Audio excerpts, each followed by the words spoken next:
کہ اس کا کوئی ہمسر نہ ہو، یہ توحید خالص ہے، اس کی اشاعت کے لیے دنیا میں آئے۔ اور یہی ہمارا جھگڑا پوری دنیا کے مشرکوں سے ہے کہ ہم اس خدا کے قائل ہیں، وہ کہتے ہیں ایسا خدا مان لو جو کھاتا بھی ہو، پیتا بھی ہو، رشوتیں بھی لیتا ہو، توالد و تناسل بھی کرتا ہو۔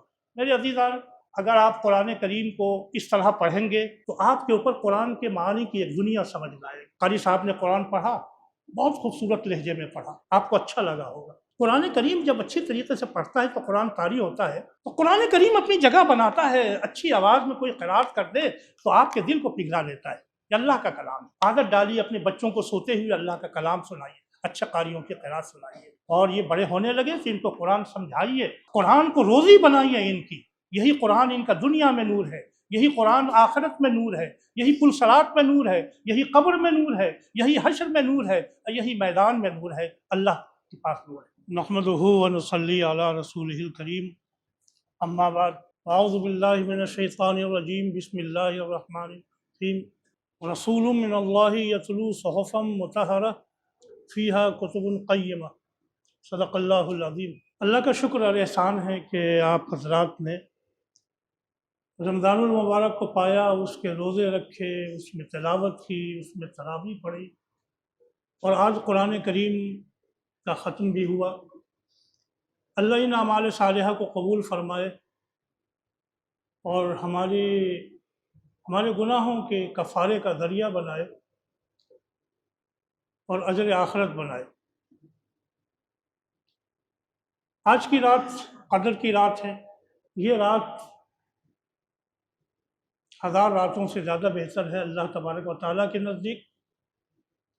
تو جو وقت آپ کا دین کی عبادت میں، اللہ کی عبادت میں، دین کی سمجھ میں اور اللہ کی یاد میں گزر جائے، وہ آپ کے لیے سرمایہ آخرت ہے۔ یہ جو قرآن کریم آج پڑھا گیا، سورہ النبا سے لے کے سورہ الناس تک،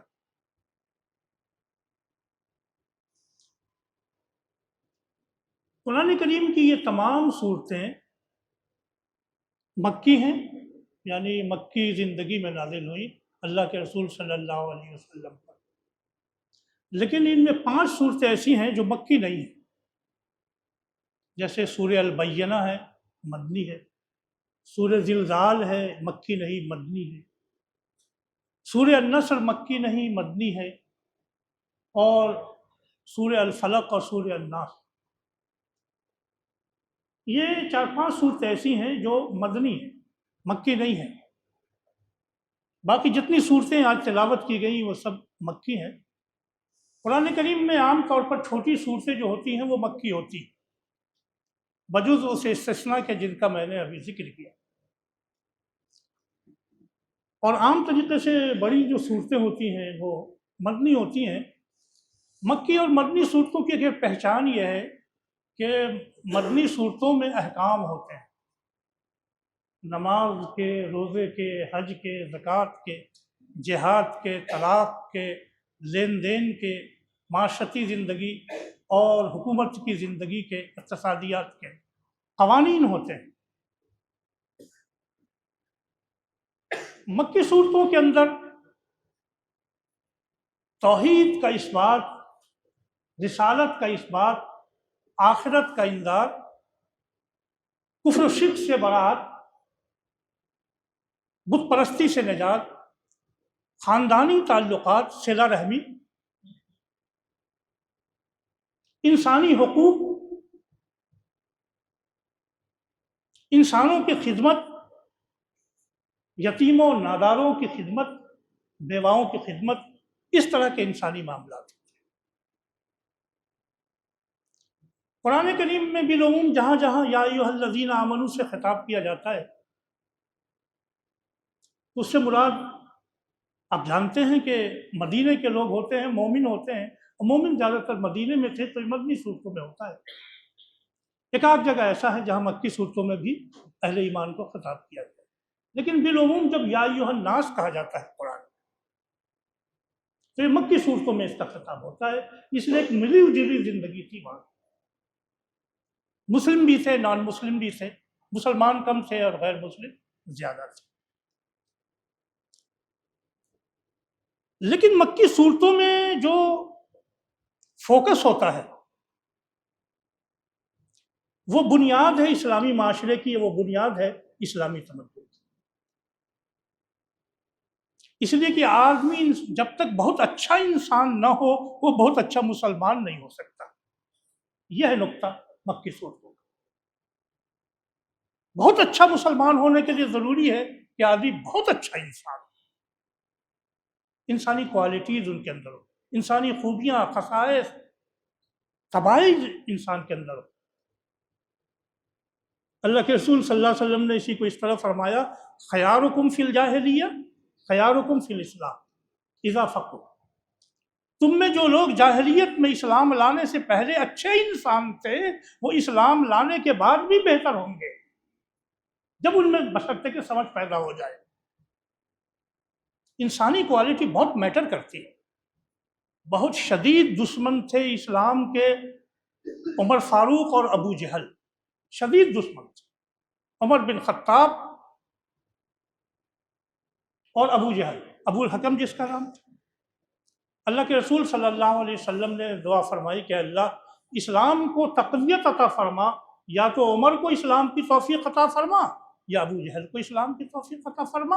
اللہ تبارک و تعالیٰ نے یہ جو دعا تھی اللہ کے رسول کی سن لی اور حضرت عمر کو توفیق عطا فرما دی، اور وہ اسلام کے لیے سینہ سفر ہو گئے، جب تک زندگی رہی ان کی اسلام کی علامت بن کر کے زندہ رہے۔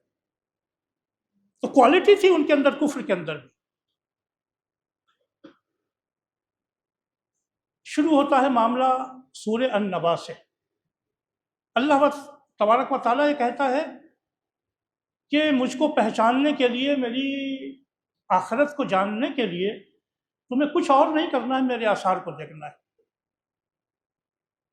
أَلَمْ نَجْعَلِ الْأَرْضَ مِهَادًا وَالْجِبَالَ أَوْتَادًا وَخَلَقْنَاكُمْ أَزْوَاجًا وَجَعَلْنَا نَوْمَكُمْ سُبَاتًا وَجَعَلْنَا اللَّيْلَ لِبَاسًا وَجَعَلْنَا النَّهَارَ مَعَاشًا وَبَنَيْنَا فَوْقَكُمْ سَبْعًا شِدَادًا وَجَعَلْنَا سِرَاجًا۔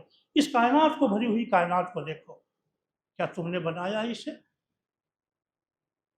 یہ جو انعامات ہم نے تم نے کو دیے ہیں، اگر ان آثار کو دیکھو گے تو مؤثر تک پہنچ جاؤ گے۔ اگر ہاتھ پانی میں ڈالو گے تو برودت پر ایمان لے آؤ گے، آگ میں ہاتھ ڈالو گے تو حرارت کے اوپر ایمان لے آؤ گے، پھولوں کو سونگو گے تو اس کی لطافت پر ایمان لے آؤ گے۔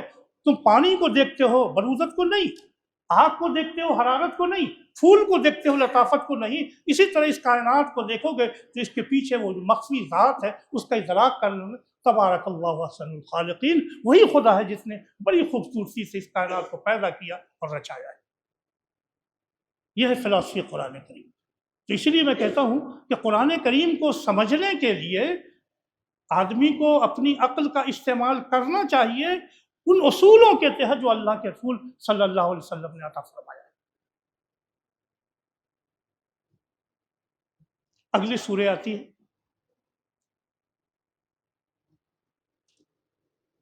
سورہ النازعات۔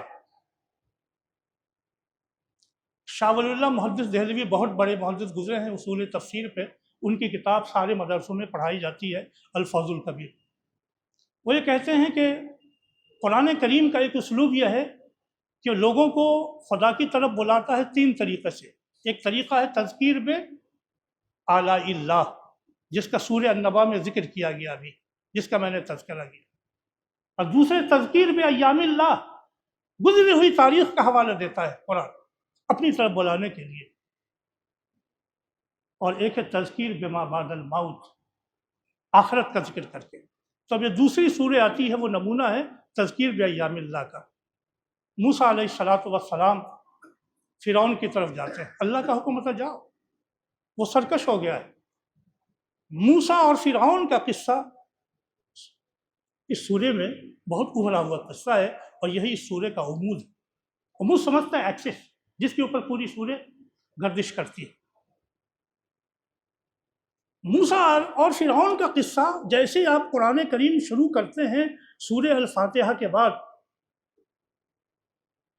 فوراً قصہ شروع ہوتا ہے فرعون اور موسیٰ کا۔ سورہ البقرہ میں، سورہ آل عمران میں، سورہ مائدہ میں، سورہ اعراف میں، سورہ انفال میں، سورہ یونس میں، سورہ ہود میں، سورہ بنی اسرائیل میں، سورہ طٰہٰ میں، سورہ انبیاء میں، سورہ نمل میں، سورہ شورى میں اور پوری سورہ قصص میں، سورہ صاد میں،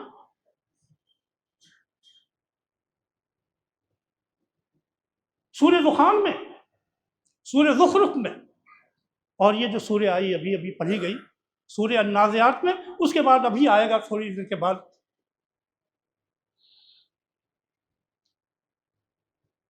حل فی ذالک قسم الذی الم تر کیف فعل ربک بعاد ارم ذات العماد۔ مسلسل موسیٰ علیہ السلام کے قصے آتے ہیں، حالانکہ قرآن کریم میں تقریباً 25 انبیاء کا نام لے کر کے ذکر کیا گیا ہے۔ کتنے انبیاء کا؟ 25 انبیاء۔ حدیث رسول صلی اللہ علیہ وسلم میں ہے کہ دنیا میں 1,24,000 انبیاء کرام آئے، لیکن اکثریت کا ذکر قرآن میں نہیں آیا ہے۔ وَمِنْهُمْ مَنْ قَصَصْنَا عَلَيْكَ وَمِنْ لَمْ نَقْصُصْ عَلَيْكَ۔ بہت سو کا تذکرہ ہم نے کیا ہے، اور بہت سے انبیاء وہ ہیں جن کا تذکرہ آپ سے کیا نہیں ہے، لیکن انبیاء ہیں، اور نام لے کر کے 25 انبیاء کا ذکر آیا ہے۔ اور سب سے جو قریبی نبی ہیں وہ حضرت عیسیٰ علیہ السلام ہیں، لیکن عیسیٰ علیہ السلام کا تذکرہ اتنا نہیں آیا جتنا حضرت موسیٰ علیہ السلام کا آیا ہے۔ بات کیا ہے؟ بات یہ ہے میرے عزیزوں کہ عیسیٰ علیہ السلام نبی تو ہیں، لیکن اپنی نئی شریعت لے کر کے نہیں آئے ہیں، وہ حضرت موسیٰ علیہ السلام کی شریعت کے عامل تھے اور انہی کے مبلغ تھے۔ متی کی انجیل میں ان کا یہ قول موجود ہے آج بھی کہ میں شریعت موسوی کو منسوخ کرنے کے لیے نہیں آیا ہوں، لیکن محمد صلی اللہ علیہ وسلم کی جو شریعت ہے وہ ناسخ ہے ان تمام شریعتوں کو، جس میں حضرت موسیٰ علیہ السلام کی شریعت بھی شامل ہے۔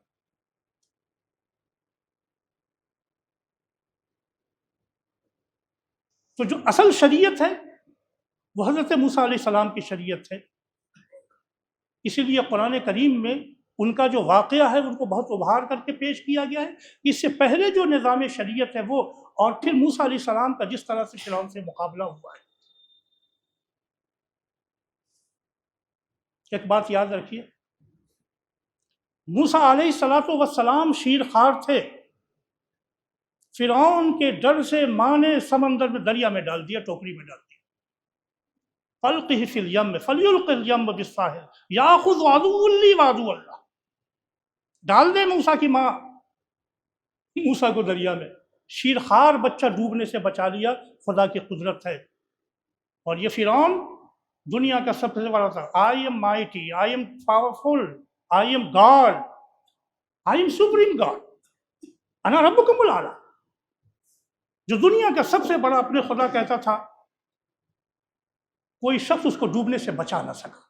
اس طاقت کے باوجود خدا نے اس کو ڈبا دیا، اور موسیٰ علیہ السلام کو شیرخواری کے اندر اللہ نے بچا لیا۔ یہ اللہ کی قدرت ہے۔ یہ سبق ملتا ہے موسیٰ علیہ السلام اور فرعون کے قصے سے قرآن کریم کے اندر۔ کبھی دنیا میں طاقت کے اوپر نہ اصرانا اور کبھی اپنی کمزوری سے نہ گھبرانا۔ یہ اللہ کی طاقت ہے کہ کس کو وَتُعِزُّ مَن تَشَاءُ وَتُذِلُّ مَن تَشَاءُ۔ اب یہاں ایک اصول میں بتاتا ہوں آپ کو، جب قرآن کریم میں کوئی قصہ پڑھیں تو اس کے 3 مقام و محل ہوتے ہیں۔ پہلا محل تو وہ ہوتا ہے کہ جب جس زمانے میں وہ قصہ نازل شروع ہوا، مثلا 1500 سال پہلے محمد صلی اللہ علیہ وسلم سے موسیٰ علیہ السلام کا زمانہ تھا، ان کا مقابلہ ہوا فرعون سے، تو یہ ایک محل ہے، یہ موقع ہے کہ جب یہ واقعہ رونما ہوا۔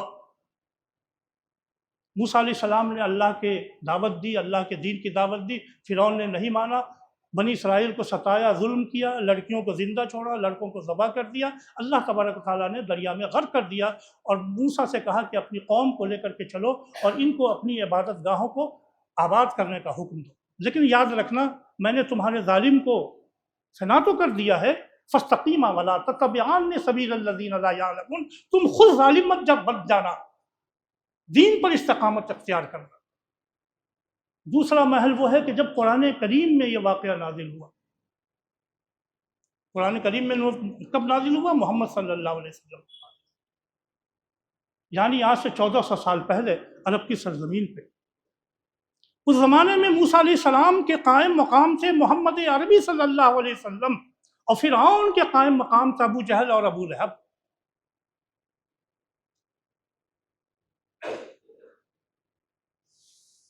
اللہ تبارک و تعالیٰ نے کہا کہ محمد صلی اللہ علیہ وسلم یتیم ہیں، اور یتیم کی سوسائٹی کے اندر کوئی قوت اور طاقت نہیں ہوتی۔ یتیم ایسے کہ دادا کا بھی انتقال ہو گیا، ماں کا بھی انتقال ہو گیا، باپ کا بھی انتقال ہو گیا، چچا کی پرورش میں آ گیا۔ اور دوسری طرف سرداران قریش، طاقت کا منبع، اللہ تبارک و تعالیٰ نے فرمایا کہ موسیٰ کو جس طرح ہم نے شیرخواری میں بچا لیا، محمد صلی اللہ علیہ وسلم کو یتیمی کے ساتھ ہم بچائیں گے، اور جس طرح ہم نے دریا میں غرق کر دیا فرعون کو، اسی طرح سرداران قریش کو ہم ہلاک کر دیں گے۔ فرمایا اے رسول بلغ ما انزل الیک فإن لم تفعل فما بلغت رسالته واللہ یعصمک من الناس۔ آپ کی ذمہ داری ہے اللہ کے دین کو پہنچانے کی، ہماری ذمہ داری ہے آپ کی جان کو بچانا۔ جس طرح ہم نے موسیٰ کو بچایا ہے، اسی طرح محمد صلی اللہ علیہ وسلم کو بچائے۔ جس طرح فرعون کو غرق کیا، اس طرح ان کو بھی غرق کر دیں گے۔ تیسرا محل وہ ہے کہ جب ہم اس کی تلاوت کر رہے ہیں، آج جب ہم پڑھ رہے ہیں ان صورتوں کو، تو یہ تیسرا محل ہے ان صورتوں کا، ان واقعات کا۔ آج کا فرعون کون ہے جو یہ کہتا ہے کہ پوری دنیا ہماری مٹھی میں، ہمارے مرضی کے بغیر کوئی حکومت نہیں بن سکتی، ہماری بات مانو، ہماری غلامی اختیار کرو؟ وہ فرعون آج کا ہے۔ آج کا موسیٰ کون ہے جو محمد صلی اللہ علیہ وسلم کی دعوت کو لے کر پہنچا ہے؟ یاد رکھنا، کسی کی طاقت سے مغلوب مت ہو جانا، یہ اللہ کا اصول ہے۔ کم ترکوا من جنات وعیون وکنوز ومقام کریم وکذلک اورثنا قوما آخرین۔ بڑے بڑے سرداروں کو ہم نے ٹھیک کیا ہے، ان کی طاقتوں کو غرق کیا ہے، ان کو ملکوں کو تباہ کیا ہے۔ وَإِذَا أَرَدْنَا أَن نُهْلِكَ قَرْيَةً أَمَرْنَا مُتْرَفِيهَا فَفَسَقُوا فِيهَا فَحَقَّ عَلَيْهَا الْقَوْلُ فَدَمَّرْنَاهَا تَدْمِيرًا۔ فسق و فجور کی جب ہم ڈھیل دیتے ہیں، لوگ سمجھتے ہیں کہ یہ شام ڈھلے گی نہیں، ان کے ظلم کی، ظلم ڈھل جاتی ہے۔ جو رب العالیٰ کہتے تھے، ربکم العالیٰ کہتے تھے کہ سب سے انسان نہیں خدا ہوں، وہ بھی ڈوب گئے۔ وہ برطانیہ جو کہتا تھا جن کا سورج نہیں ڈوبتا، وہ بھی ڈوب گئے۔ آج کا فرعون بھی ڈوب جائے گا۔ فاستقیما ولا تتبعان سبیل الذین لا یعلمون۔ موسیٰ اور ہارون سے کہا اللہ نے، ہم تو ان کو ڈبا دیں گے، اس کی فکر نہ کرو تم، یہ ہم پہ چھوڑ دو، تمہاری ذمہ داری ہے۔ وہ لوگ جن کو اللہ نے کہا تھا کہ نادانوں کے راستہ اختیار نہ کرنا، ظالموں کا راستہ نہ اختیار کرنا، دین پر استقامت کرنا، آج وہ فرعون کی جگہ کھڑے ہیں۔ 72,000 معصوموں کو انہوں نے غزہ میں شہید کیا ہے، 72,000، اور اس طرح شہید کیا ہے کہ ان کی راکھ تک نہیں ملی۔ تو جو کل کے فرعون تھے، آج وہ فرعون بنے ہوئے۔ تاریخ اپنے آپ کو دہراتی ہے۔ عزیزان گرامی، یاد رکھنا، قرآن کریم کے پڑھنے کا یہ طریقہ نہیں ہے کہ آپ نے صبح تلاوت کی اور بند کر کے رکھ لیا۔ ٹھہر کے غور کرو کہ اللہ نے کیا کہا ہے آپ سے۔ ایمان کس کو کہتے ہیں؟ صرف چومنے سے ایمان نہیں آتا۔ ایمان آتا ہے ان حقائق پر ایمان لانے سے جو اللہ نے اپنی کتاب میں بیان کیا۔ آگے چلیے، آپ پڑھتے ہیں پہلی سورہ جو قرآن کریم میں نازل ہوئی، اقرأ بسم ربک الذی خلق، خلق الانسان من علق، اقرأ وربک الاکرم الذی علم بالقلم۔ پہلی سورہ ہے نا جو محمد صلی اللہ علیہ وسلم پر غار حرا میں نازل ہوئی۔ دنیا کے سارے مذاہب کہتے ہیں کہ جو ہم کہہ رہے ہیں مان لو، ان بھکت بناتے ہیں، بلائنڈ فیتھ، اندھی عقیدت۔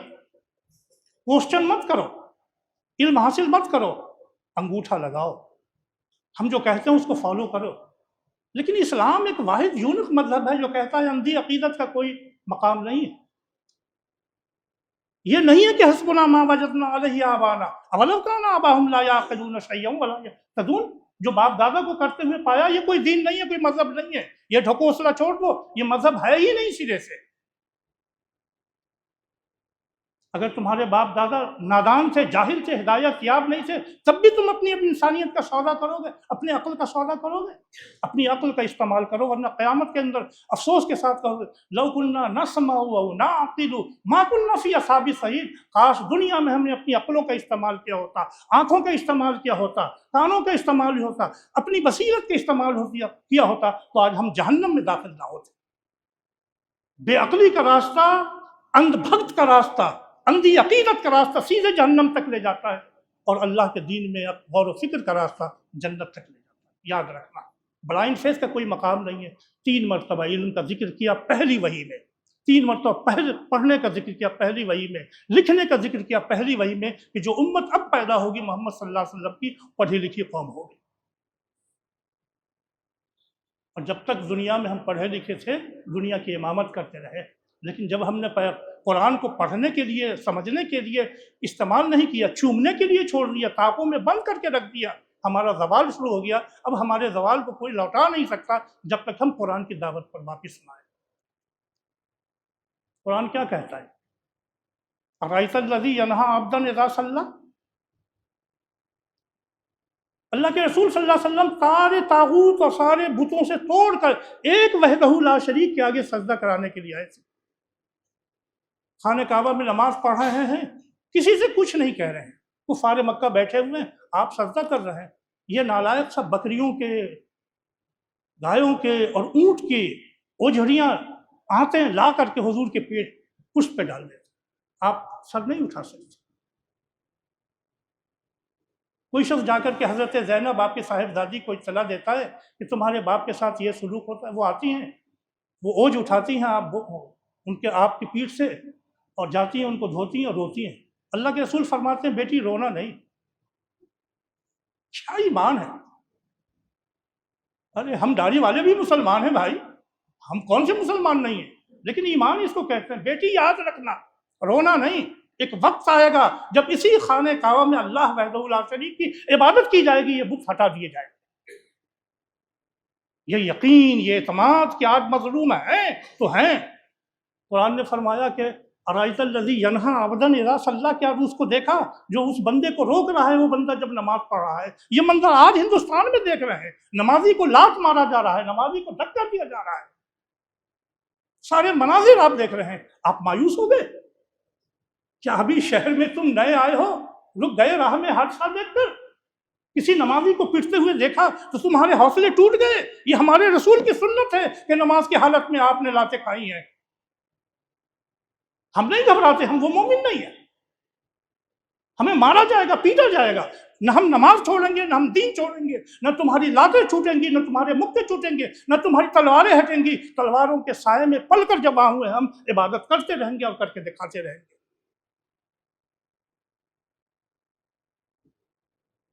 نہ ستیز گاہ جہاں نہیں، نہ حریف پنجہ فگن نئے، وہی مرحبی وہی انتری وہی قوت اسد اللہ۔ تمہارا ظلم بھی جاری رہے گا، ہماری عبادت بھی جاری رہے گی۔ تاریخ پھر آ ایک واقعہ وہ ہوا جو حضور کے ساتھ ہوا، جس کا قرآن نے ذکر کیا، اور اس کے بعد ایک واقعہ وہ ہے جو آج ہو رہا ہے۔ جس طرح حضور نے عبادت نہیں چھوڑی اس یقین کے ساتھ کہ دنیا میں اسلام پھیل کر کے رہے گا، اسی طرح ہندوستان کا مسلمان اپنی عبادت نہیں چھوڑے گا اس یقین کے ساتھ کہ انشاءاللہ اللہ کے دین کی روشنی پھیل کر کے رہے گی انشاءاللہ۔ یہ عزم، یہ قوت آپ کو قرآن کریم سے ملتا ہے، لیکن قرآن کریم کو پڑھیں اور سمجھیں تو آگے کہیے۔ فرمایا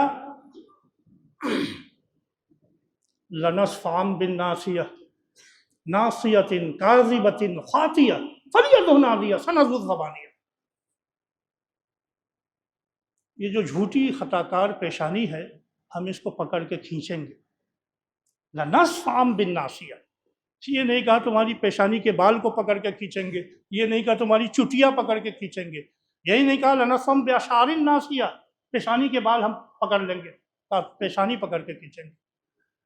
کبھی کبھی قرآن کے معانی میں اتنی وسعت ہوتی ہے کہ کائنات کے حقائق کے ظاہر ہونے کے بعد انسانوں کے اوپر ان کا ظہور ہوتا ہے، اس کے معنی کے جو ابعاد ہیں، ڈائمینشنس ہیں، وہ سمجھ میں آتے ہیں۔ امریکہ میں ایک ڈاکٹر ہے، نیورولوجسٹ ڈینیل مک برائٹ، وہ دماغ کے فنکشن پر ریسرچ کرتے تھے۔ ان کے کچھ شاگردوں نے قرآن کریم کا نسخہ ان کو دے دیا کہ آپ اس کا بھی مطالعہ کیجئے۔ وہ پڑھتے پڑھتے جب اس آیت پہ پہنچے، یہی پہلی سورہ کہ لَنَصْفَعًا بِالنَّاصِیَةِ نَاصِیَةٍ کاذِبَةٍ خَاطِیَةٍ فَلْیَدْعُ نَادِیَهُ سَنَدْعُ الزَّبَانِیَةَ، تو شخص حیرت میں پڑ گیا انہوں نے کہا کہ یہ کیوں نہیں کہا قرآن نے کہ ہم کیوں کہا کہ ہم جھوٹی پیشانی کو پکڑیں گے؟ جھوٹ تو آدمی کی زبان بولتی ہے نا، پیشانی تو کچھ نہیں بولتی، سر تو کچھ نہیں بولتا، زبان بولتی ہے جھوٹ، لیکن بولتی ہے زبان جھوٹ اور پکڑتا ہے خدا پیشانی کو۔ انہوں نے کہا کہ میں نے ریسرچ کی ہے، یہ جو اس کا حصہ ہے اندر کا پری فرنٹل کارٹیکس، جس کو ہم عربی میں مبدأ فیاض کہتے ہیں، انسان کی ساری سازشوں کا مرکز، ساری جھوٹ کا مرکز یہی ہوتا ہے، یہیں سے وہ پورا سارا کنٹرول ہوتا ہے۔ کہا کہ زبان تو تمہاری استعمال ہو رہی ہے، لیکن ہم پکڑیں گے تمہاری پری فرنٹل کارٹیکس کو۔ یہ قرآن اس زمانے میں کوئی ریسرچ نہیں ہوئی تھی، کیسے محمد صلی اللہ علیہ وسلم کو پتہ چلا؟ کیسے انہوں نے یہ کہا کہ لنسفعن بالناصیہ ناصیۃ کاذبۃ خاطیہ فلیدع ناصیہ سنظر الزبانیہ؟ ان کا بے شک یہ اللہ کا کلام ہے، اور اس سورے کو پڑھنے کے بعد وہ ایمان لائے۔ ابھی زندہ ہے وہ، ان کا نام عبد الرحمن رکھا گیا ہے، ڈاکٹر مک برائٹ کا اب جو نام ہے وہ عبد الرحمن ہے، ریٹائر ہو چکے ہیں، ابھی زندہ ہے امریکہ کے اندر موجود۔ بھائیوں، قرآن کریم کو پڑھو تو صحیح، سمجھو تو صحیح۔ قرآن کریم میں یہ جو سورہ آئی وَالضُّحَىٰ وَاللَّيْلِ إِذَا سَجَىٰ مَا وَدَّعَكَ رَبُّكَ وَمَا قَلَىٰ وَلَلْآخِرَةُ خَيْرٌ لَكَ مِنَ الْأُولَىٰ وَلَسَوْفَ يُعْطِيكَ رَبُّكَ فَتَرْضَىٰ، کہ قسم ہے چاشت کی، اور قسم ہے رات کی جب چل پڑے،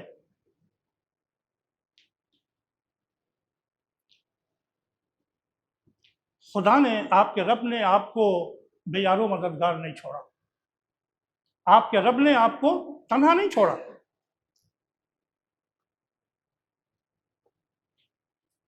اللہ تعالیٰ آپ کو دنیا میں بھی آخرت میں بھی نوازے گا، اور آپ کی آخرت آپ کی دنیا سے بہتر ہوگی۔ فرمایا کہ الم یجد کا یتیمن فآویٰ، کیا آپ کو یتیم نہیں پایا کہ ٹھکانہ عطا کر دیا؟ ووجدک ضالا فہدیٰ، آپ کو گم کردہ راہ نہ پایا کہ اس نے ہدایت عطا کر دی؟ ووجدک عائلا فاغنیٰ، اور آپ کو محتاج نادار نہ پایا کہ اس نے مالدار بنا دیا۔ تو اب سلے میں کیا دیتے ہیں آپ مجھے یہ بتائیے؟ ہم نے اتنا انعام کیا، یتیم تھے آپ کو ٹھکانہ دیا، نادار سے مالدار کر دیا، گم کردہ راہ تھے راہ دکھا دی، بدلے میں کیا دیتے ہیں؟ بدلے میں کیا دیتے ہیں خدا کو آپ؟ بدلہ یہ ہے فَأَمَّا الْيَتِيمَ فَلَا تَقْهَرْ، کبھی کسی یتیم کو ڈانٹیے گا نہیں۔ اما السائل فلا تنہر، جو آپ کے دروازے پر مانگنے کے لیے آیا ہے اس کو دھتکار کے بھگا نہ دیجیے۔ اور اللہ نے جو نعمتیں عطا کی ہیں ان نعمتوں کا ذکر کیجیے۔ ابھی کوئی 10-11 سال پہلے ہماری یونیورسٹی میں پروفیسر لارنس آئے تھے، برطانیہ سے، امریکی تھے۔ پولی ٹیکنک میں ان کا پروگرام ہوا تھا عبداللہ یوسف علی کے ٹرانسلیشن آف ہولی قرآن پہ۔ انہوں نے کہا کہ میں ایک لیکچر دے رہا تھا افریقہ کے پریٹوریا میں، اور یہ قرآن کریم کے جو انگریزی میں ترجمے ہوئے ہیں، ٹرانسلیشن ہوئے ہیں، ان پہ میں کر رہا تھا۔ اس میں جو تلاوت کی جس بچے نے، وہ اسی سورہ الضحیٰ کی تلاوت کی۔ میرا جب لیکچر ختم ہوا تو پیریٹوریا کے جج تھے جان مرقی، انہوں نے کہا کہ لارنس شام کا کھانا میرے ساتھ کھاؤ، آج مہمان بنو۔ ان کا ٹھیک۔ تو جان مرقی صاحب نے یہ کیا کہ شام کے کھانے پہ بلایا اور کہا کہ لارنس کیا تم نے سنا وہ خوبصورت سورہ جو اس بچے نے تمہاری تقریر سے پہلے، لیکچر سے پہلے پڑھی تھی؟ ان نے کہا لیکن تم نے کچھ غور کیا اس پہ، کیا بات ہے اس میں؟ خدا اپنے آخری رسول محمد سے یہ کہہ رہا ہے صلی اللہ علیہ وسلم کہ تم یتیم تھے اور ہم نے تم کو عزت کے اس مقام پہ پہنچا دیا ہے، تم نادار تھے اور ہم نے مالداری کے مقام پہ پہنچا دیا ہے، تم معاشرے کے اندر کمزور تھے، ہم نے قوت کے اس مقام پر پہنچا دیا ہے، بدلے میں ہم کو کیا لیتے ہو؟ بدلے میں خدا اپنے لیے کچھ نہیں مانگ رہا ہے، یتیموں، ناداروں، بے کسوں، بے سہاروں کے لیے مدد مانگ رہا ہے کہ ہمارے یتیموں کی مدد کر دو، ہمارے بے سہارا کی مدد کر دو۔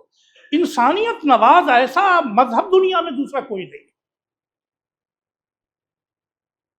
کہ خدا اپنے انعام کا بدلہ خود نہیں مانگتا، اپنے بچوں کو لیے مانگتا ہے، یتیموں ناداروں کے لیے مانگتا ہے۔ تو ہیومینٹی کے لیے جو سب سے زیادہ یوزفل ریلیجن ہو سکتا ہے وہ اسلام ہے، اور جب میں نے یہ سورہ پڑھی تھی تو میں مسلمان ہو گیا۔ لارنس گوار ہے نا کہ اب میں کرسچن نہیں ہوں، اب میں مسلمان ہوں۔ آپ نے غور کیا کبھی آپ نے اس طرح پڑھا اس سورہ کو کہ خدا کیا کہہ رہا ہے؟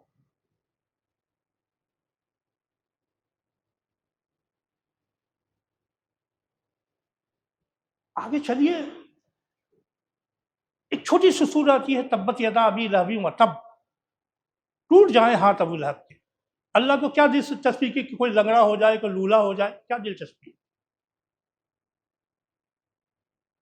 ابو لہب کے ہاتھ کیوں ٹوٹ جائے؟ کیا بات ہے قرآن کریم میں آئی؟ اصل میں ید جب کہا جاتا ہے عربی میں تو اس کے مراد قوت ہوتی ہے، طاقت ہوتی ہے، یعنی کفر شرک کی جو علامتیں ہیں وہ سب برباد ہو جائے۔ لیکن یہاں ابو لہب کا نام کیوں لیا؟ وہ تو سگا چچا تھا۔ حضرت طارق ایک صحابی ہیں، وہ کہتے ہیں میں بازار ذی المجاز میں جا رہا تھا، ایک نوجوان لوگوں سے کہہ رہا تھا قولوا لا الہ الا اللہ تفلحوا، لوگوں کہو خدا ایک ہے کامیاب ہو جاؤ گے۔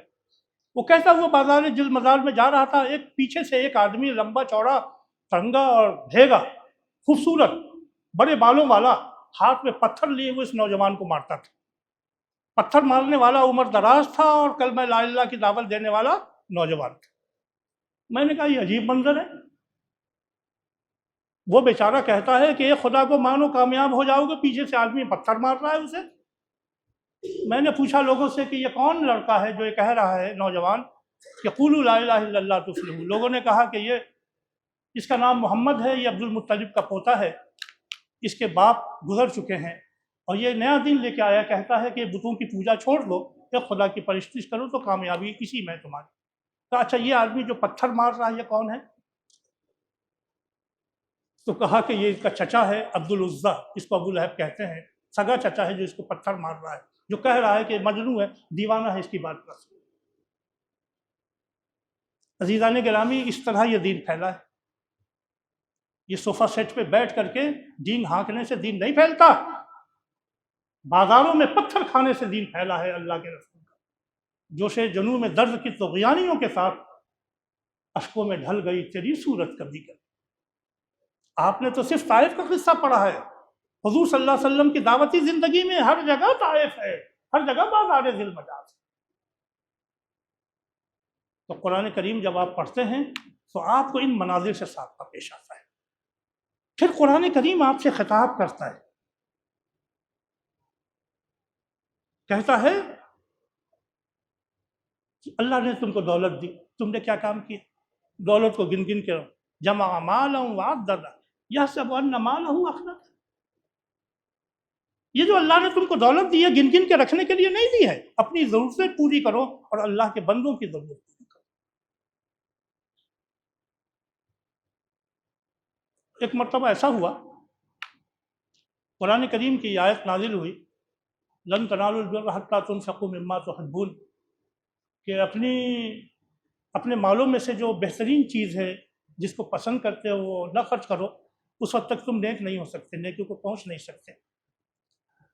حضرت طلحہ انصاری رضی اللہ تعالی عنہ کہا کہ اللہ کے رسول کیا خدا ہم سے قرض مانگتا ہے؟ یہ کہتا ہے تو ہمارے پاس جو بہترین باغ ہے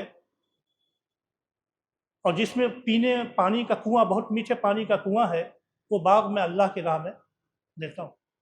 آپ لوگ جب حج کرنے کے لیے، عمرہ کرنے کے لیے جاتے ہیں تو جہاں اس وقت خواتین کے گزرنے کی نماز کی جگہ ہے، جہاں پہ خواتین نماز پڑھتی ہیں پیچھے کے حصے میں، وہ جو پورا حصہ ہے وہ وہی جگہ ہے جو حضرت طلحہ انصاری رضی اللہ تعالیٰ عنہ کا باغ تھا۔ پورا باغ کنویں کے ساتھ اللہ کے۔ ہم لوگ کیا کرتے ہیں؟ ہم کو جو خراب کپڑا ہوتا ہے، پھٹا پرانا ہوتا ہے، وہ غریبوں کو دیتے ہیں، رات کا بچا ہوا کھانا ہے وہ غریبوں کو دیتے ہیں، جو نہیں استعمال میں ہوتا ہے وہ غریب کو دیتے ہیں۔ خدا یہ کہتا ہے کہ اپنا کباڑہ گھر سے نکالو، ٹھیک ہے تمہاری ضرورت ہے، اللہ کے یہاں نیکی اگر چاہتے ہو تو کرائم لے، اچھا مان دو۔ اللہ لن تنالوا البر حتی تنفقوا مما، کہا وہ لوگ جہنم میں ہیں، الذی جمع مالا وعددا یحسب ان مالہ اخلد کلا لینبذن فی الحطب، جہنم میں ڈالے جاؤ۔ یہ رمضان کا مہینہ آپ کو یاد دلاتا ہے کہ نہ صرف آپ اپنی زکوٰۃ نکالیں، صدقات نکالیں، صدقۃ الفطر نکالیں، بلکہ صدقہ نافلہ بھی ادا کریں۔ کسی ضرورت مند کو اگر آپ دیکھیں تو آپ اپنی جیب کھولیں، آپ اپنے بینک سے اکاؤنٹ کھولیں، آپ کچھ خرچ کریں خدا کی راہ میں۔ ابھی ہمارے امام صاحب نے اہل غزہ کا تذکرہ کیا، آپ نے دیکھا ہوگا کس طرح کھنڈرات پہ بیٹھے ہوئے لوگ ایک کھجور اور ایک پانی سے افطار کر، ان کے پاس کچھ میسر نہیں، ان کے اپنے عرب منہ موڑ گئے، پوری دنیا منہ موڑ گئی، ایک خدا کے سہارے وہ اپنے کھنڈرات پہ بیٹھے ہوئے ہیں، اور صرف کیا ہے کہ اللہ نے ہم کو امانت دی ہے بیت المقدس کی، ہم اس کو چھوڑ کے نہیں جائیں گے۔ کتنے لوگوں نے آفر کیا، کتنے ملکوں نے کہ غزہ کے لوگ وہاں سے چلے آئے، انڈونیشیا نے بھی آفر کیا کہ نہیں ہم چھوڑ کے نہیں جائیں گے، یہ امانت ہے۔ بیت المقدس کی حفاظت کرنے والے، اگر پچھلے کچھ سالوں میں راستہ بنا ہے کہ وہاں تک مدد کی جا سکتی ہے، اگر آپ لوگ کچھ امانتیں وہاں تک پہنچانا چاہیں تو مسجد کے منتظم تک پہنچا دیں، انشاءاللہ اس کو پہنچانے کا انتظام ہوگا۔ کہنا یہ ہے کہ ہندوستان میں جو لوگ غریب ہیں، نادار ہیں، آپ ان کے رسماً مدد نہ کیجیے۔ اللہ چاہتا ہے کہ آپ مدد کریں، اور اس طرح کریں کہ اپنے اچھے مالوں میں سے ان کو حصہ دیں۔ ہمارے ہاں ہوا یہ ہے کہ لوگ بہت سے مانگنے والے آتے ہیں، ہمیں پتہ نہیں چلتا کہ کون مستحق ہے کون مستحق نہیں ہے، یہ کنفیوژن رہتا ہے، یہ ہماری مجبوری ہے۔ لیکن آپ جس شہر کے رہنے والے ہیں، آپ کے خاندان میں، آپ کے اقربا میں جو لوگ ہیں، آپ سے بہتر کوئی نہیں جانتا۔ اسی لیے زکوٰۃ کا ایک مصرف یہ ہے کہ آپ اپنے اقربا سے شروع کیجیے، زکوٰۃ آپ کی وہاں پہنچے، صدقات وہاں پہنچے جہاں ضرورت مند ہے۔ اور زکوٰۃ کو اجتماعی طور پر اگر آپ نکالیں گے تو لوگوں کی کفالت بھی ہوگی۔ حضور صلی اللہ علیہ وسلم کے زمانے میں ایک وقت وہ آیا حضرت عمر کے زمانے میں کہ کوئی زکوٰۃ لینے والا نہیں تھا، اتنی کفالت ہو گئی تھی۔ تو 5-5 10-10 روپے دینے کے بجائے بہتر یہ ہوگا کہ اجتماعیت کے ساتھ اس کو خرچ کریں۔ آخری بات جو قرآن کہتا ہے، جب آپ قرآن ختم کرتے ہیں تو کیا کہتا ہے قرآن؟ کہتا ہے کہ خدا ایک ہے، قل هو اللہ احد اللہ الصمد لم یلد ولم یولد ولم یکن له کفوا احد۔ عزیزان گرامی، یہ خالص توحید ہے، اس کو قرآن پاک کو کا ثلث کہا گیا ہے۔ اللہ کے رسول نے فرمایا انہا لتعدل ثلث القرآن، کہ اس کو کم مت سمجھنا، یہ سورہ اخلاص ایک تہائی قرآن ہے۔ پورے قرآن میں توحید و رسالت آخرت کا بیان ہے، اور مکمل توحید اس سورے میں ہے۔ خدا ایک ہے، خدا بے نیاز ہے۔ ایسا دیوتا جو خود دودھ پیتا ہو، دودھ بلاتا ہو، چڑھاوے چڑھواتا ہو، خدا نہیں ہو سکتا، باطل ہے یہ۔ اس کی کوئی اولاد نہیں، وہ کسی کی اولاد نہیں۔ جو توالد و تناسل ہو تو بیوی بھی خدائی میں شریک، باپ بھی خدائی میں شریک، بیٹا بھی خدائی میں شریک، ایسا خدا نہیں سکتا، اور جس کا کوئی ہمسر نہ ہو۔ تو یہ 4 کرائیٹیریا ہیں صحیح معبود کے، 4 کرائیٹیریا۔ نمبر 1، ایک ہو، اکیلا ہو، 2 نہ ہو۔ لو کان فیہما آلہۃ الا اللہ لفسدتا، اگر 2 خدا ہوتے سنسار میں تو دونوں بلا ہوتے سنسار میں۔ نمبر 1 کہ اکیلا ہو، نمبر 2 بے نیاز ہو، مانگتا نہ ہو، تو لے کر کے آؤ، مجھے رزق نہ دو میں تم کو رزق دیتا ہوں، خیر الرازقین ہے۔ اور تیسرے یہ کہ اس کی توالد و تناسل نہ ہو، آل و اولاد نہ ہو۔ عیسائیت کو ہم آج کیوں باطل کہتے ہیں؟ خدا نے ایک مذہب بھیجا تھا، حضرت عیسیٰ کو بیٹا بنا دیا، اس کا کوئی ثبوت نہیں اللہ کے پاس۔